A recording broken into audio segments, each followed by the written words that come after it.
Salam hati gembira. Alkitab berkata hati yang gembira adalah obat yang manjur, tapi semangat yang patah mengeringkan tulang. Saat ini kita bersama akan merenungkan tentang mengampuni yang mengampuni.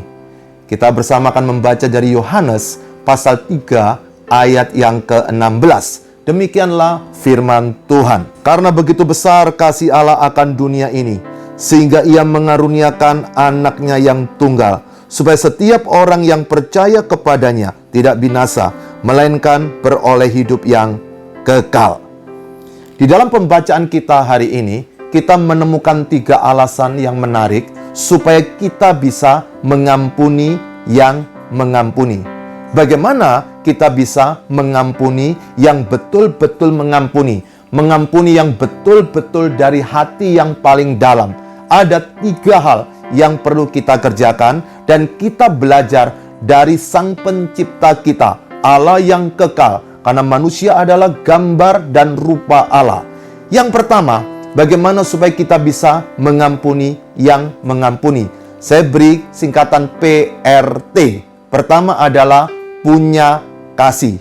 Karena begitu besar kasih Allah akan dunia ini, maka tanpa kasih tidak mungkin bisa mengampuni orang yang berdosa. Allah yang maha kasih, itulah dia menyatakan kasihnya.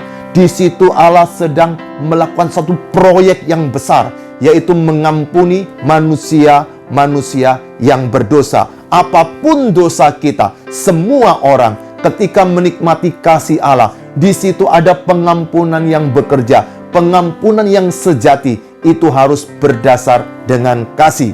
Demikian pula ketika kita hidup setiap hari.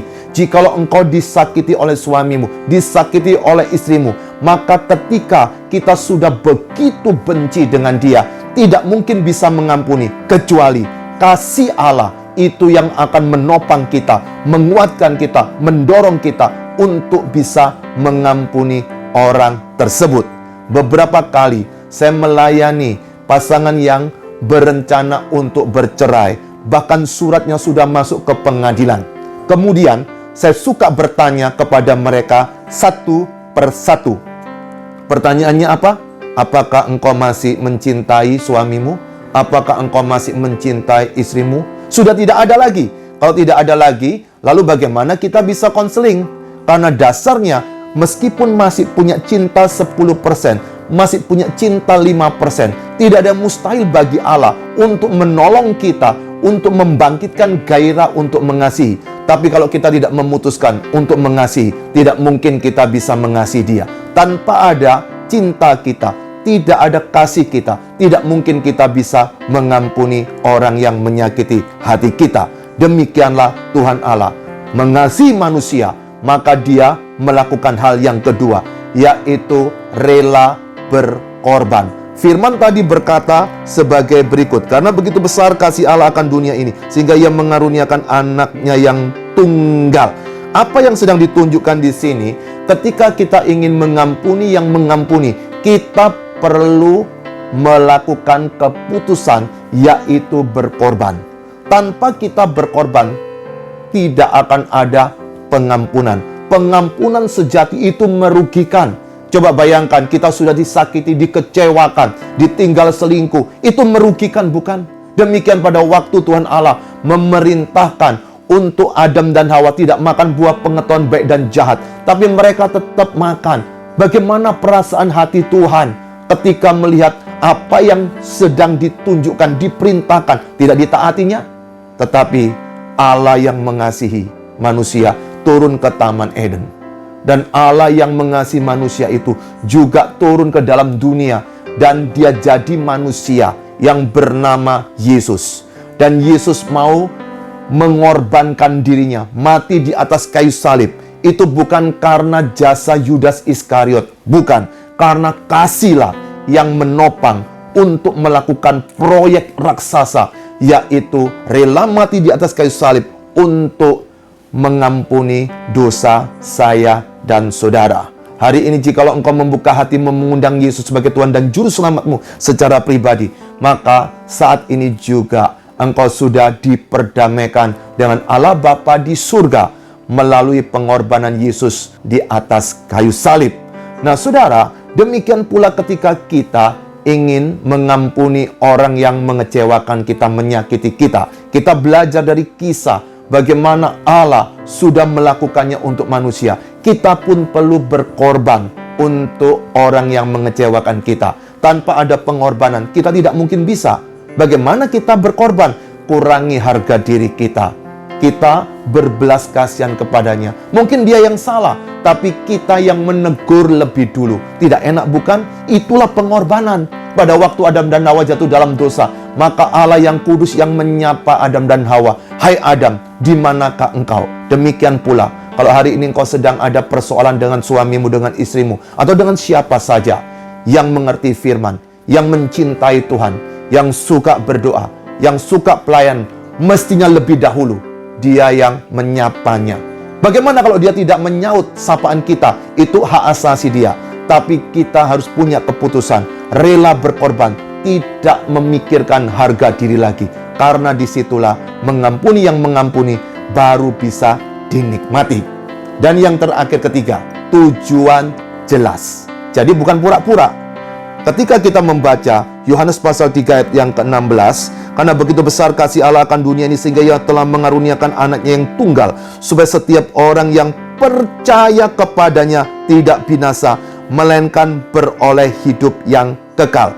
Jadi Allah yang mengasihi, kemudian Allah telah menyerahkan, mengaruniakan anak yang tunggal. Ada tujuan, tujuannya jelas, supaya setiap orang yang percaya kepadanya tidak binasa, melainkan beroleh hidup yang kekal.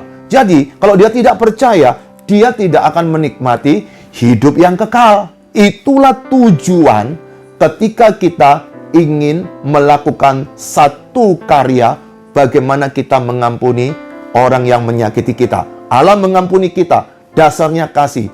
Allah mengampuni kita, Dia rela mengaruniakan anak yang tunggal. Allah yang mengampuni kita, Dia punya tujuan yang jelas, supaya setiap orang yang percaya kepadanya tidak binasa. Tapi kalau tidak percaya, dia binasa. Tujuan jelas. Demikian pula dengan apa yang kita kerjakan. Kalau kita sudah mengampuni orang yang mengecewakan kita, yang menyakitkan kita, tapi dia tidak mau menerima pengampunan kita, dan dia marah terus, itu adalah hak asasi dia. Tidak perlu kita sakit kepala. Kenapa dia tidak mau memaafkan saya? Kenapa dia tidak mau berdamai dengan saya? Itu urusan dia. Tapi urusan saya dan saudara adalah mengampuni orang tersebut. Tujuannya jelas. Bukan cuma untuk saya, tapi untuk dia. Bukan cuma untuk dia, tapi untuk saya. Supaya orang bisa lihat, inilah seorang Kristen. Dia adalah garam yang sedang mengasinkan yang hambar. Dia adalah terang yang sedang menerangi kegelapan. Tujuan jelas. Pada waktu kita ingin mengampuni yang mengampuni, kita bisa belajar dari satu bagian Yohanes 3 ayat 16. Pertama, kita perlu punya kasih. Itu dasarnya untuk bisa mengampuni. Yang kedua, bukan cuma punya kasih, tapi kasih yang tidak egois. Kasih agape, yaitu rela berkorban untuk orang yang telah menyakiti kita. Dan yang terakhir ketiga, perlu tujuan jelas. Bukan main-main, tapi kita tahu apa yang sedang kita kerjakan ini. Sehingga ketika dia tidak mau menerima apa yang sudah saya kerjakan, saudara kerjakan, tidak terlalu dipikir. Tidak perlu kita, kata orang Jawa, nelongso. Tetapi kita bisa ikhlas bahwa tujuan jelas. Karena memang mau mengampuni orang tersebut. Belajar mengampuni.